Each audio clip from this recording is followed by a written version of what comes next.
To download apps on your Android tablet, first you'll locate the Play Store, which looks like this.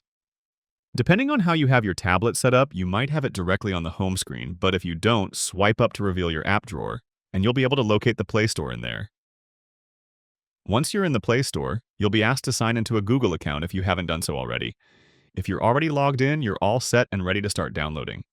There's a lot of different charts for popular and recommended apps, and browsing the charts is a good way to discover new interesting apps to try out. Some apps are free, some are paid, and some might be free but they'll offer extra content inside the app for a certain price. There's a separate tab for kids apps and games, and if you know what you're looking for, you can always use the search for that. Just type in a name or a category of an app and you'll see a list of results matching that search. The search results can often include several apps that are similar to the one you searched, and sometimes smaller apps might even try to make their icons and branding look like their popular competitors. When you choose an app from the search results, you'll see the app page with technical details, user reviews, and other additional info.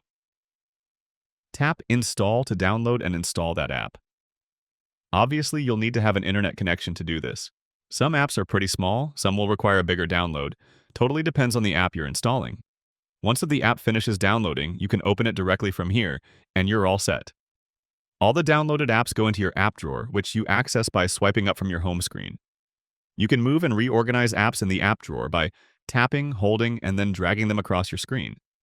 If you want to add an app to your home screen, just tap and hold it, and choose Add to Home. This adds a shortcut to that app on your home screen, and just like in the app drawer, you can tap and drag them to reposition your apps in the home screen. And that's how you download apps. Hit the like button if this helped you, and subscribe for more quick and easy guides like this.